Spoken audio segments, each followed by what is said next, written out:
How to get cooperation. हम अक्सर ये चाहते हैं कि हमारी फैमिली, फ्रेंड्स और कोलीग्स हमारे साथ कोऑपरेट यानी सहयोग करें। हम चाहते हैं कि वो हमारे ओपिनियंस को सुने। हम ये भी चाहते हैं कि वो हमारे आइडियाज से सहमत हो। लेकिन ये इंसानी स्वभाव है कि हम दूसरों के मुकाबले अपने आइडिया पर कहीं ज्यादा विश्वास करते हैं। लोगों को ये लग सकता है कि आप अपना पॉइंट ऑफ व्यू उन पर थोप रहे हैं और इससे वो आपकी बात एक्सेप्ट करना बंद कर देंगे। इसलिए आपको उन्हें कुछ सजेशन देने चाहिए और उन्हें खुद सोचने देना चाहिए।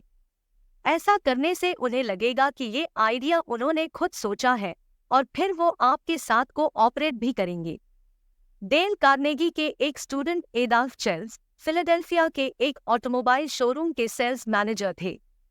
एडोल्फ की सेल्स टीम बहुत अनऑर्गेनाइज्ड और निराशा से भरी हुई थी। वो अपनी सेल्स टीम को एनकरेज करना चाहते थे। इसके लिए उन्होंने लेक्चर देने के बजाय सेल्स टीम की मीटिंग बुलाई और टीम से पूछा कि वो लोग उनसे क्या चाहते हैं। उन्होंने अपनी टीम द्वारा बताए गए विचारों को एक ब्लैक बोर्ड पर लिखा और अपनी टीम को विश्वास दिलाया कि वो उनकी सभी बातों को पूरा करेंगे जिसकी वो उनसे उम्मीद करते हैं। इसके बाद एडोल्फ ने अपनी सेल्स टीम से पूछा कि एक मैनेजर के तौर पर उन्हें अपनी टीम से क्या उम्मीद करनी चाहिए। इस पर टीम ने पूरे जोश से अपने आइडियाज शेयर किए और बताया कि एडोल्फ को अपनी टीम से ईमानदारी, वफादारी, टीम वर्क और इनिशिएटिव जैसी चीजों की उम्मीद करनी चाहिए। जब मीटिंग खत्म हुई तो सभी लोग जोश से भरे हुए थे। टीम मेंबर्स ने अपने लिए खुद ही एक्सपेक्टेशन को बनाया था और इसलिए वो उन्हें पूरा करने के लिए एक्साइटेड थे। उन्हें ऐसा फील हुआ जैसे वो खुद की मर्जी के आइडियाज पर काम कर रहे थे। एडोल्फ ने कार्नेगी को बाद में बताया कि उस मीटिंग के बाद कंपनी की सेल्स काफी बढ़ गई थी। इस बात से ये साबित होता है कि लोग उस आइडिया को जल्दी एक्सेप्ट करते हैं जो उन्हें लगता है कि उन्होंने खुद सोचा है। यूजीन वेसन एक स्टूडियो के लिए स्केच बेचने का काम करते थे। ये स्टूडियो कपड़े बनाने वाली कंपनी के लिए डिजाइन तैयार करता था। उन्होंने 3 साल तक हर हफ्ते न्यूयॉर्क के एक लीडिंग स्टाइलिस्ट को बुलाते थे और अपने डिजाइन दिखाते थे। वो स्टाइलिस्ट हमेशा उनके डिजाइन देखता था लेकिन कभी कुछ खरीदता नहीं था। 150 बार फेल होने के बाद यूजीन ने एक नया तरीका अपनाया। वो 6 अधूरे स्केच लेकर स्टाइलिस्ट के ऑफिस पहुंचे।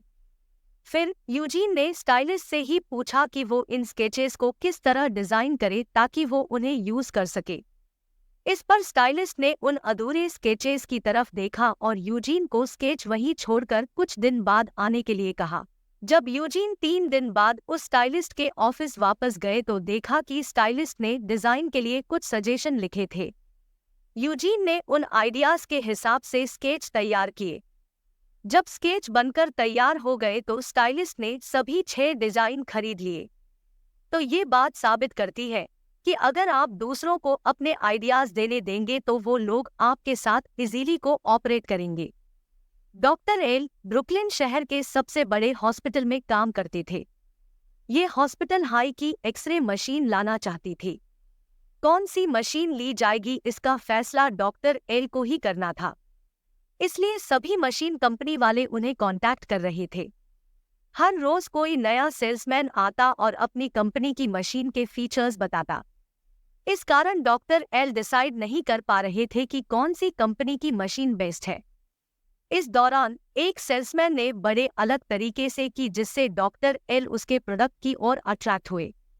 उस सेल्समैन ने डॉक्टर एल को एक लेटर लिखा और बताया कि उनकी कंपनी एक नई एक्सरे मशीन बना रही है और मशीन को बेहतर बनाने के लिए उन्हें डॉक्टर एल का एक्सपर्ट ओपिनियन चाहिए। इस जेस्चर से डॉक्टर एल को बहुत इम्पोर्टेंट फील हुआ क्योंकि इससे पहले कभी किसी कंपनी ने उनकी प्रोफेशनल एडवाइस नहीं मांगी थी। उन्होंने उस सेल्समैन से अपॉइंटमेंट फिक्स की और उसकी कंपनी की मशीनों से काफी इम्प्रेस हुए। डॉक्टर एल ने कंपनी को वो आइडियाज दिए जो उनके अनुसार मशीन में होने चाहिए थे। इसके बाद फाइनली उन्होंने उस कंपनी से एक्सरे मशीन खरीदने का फैसला किया। डॉक्टर एल ये डिसीजन आसानी से इसलिए ले पाए क्योंकि उस कंपनी ने उनसे एडवाइस मांगकर उन्हें ये फील कराया था कि सारा डिसीजन अब उनकी एडवाइस पर डिपेंड करता है। इसलिए उन्होंने कंपनी के साथ कोऑपरेट किया। लोग आपसे ज्यादा खुद में विश्वास करते हैं, इसलिए अपने आइडियाज उन पर थोपने के बजाय आपको उन्हें समझदारी से कुछ सुझाव देना चाहिए और फिर दूसरों को उसका नतीजा निकालने देना चाहिए। लोगों को ऐसा लगना चाहिए कि वो आइडिया आपका नहीं बल्कि उनका खुद का है। ऐसा करने से वो आपके साथ कोऑपरेट करने के लिए हमेशा तैयार रहेंगे।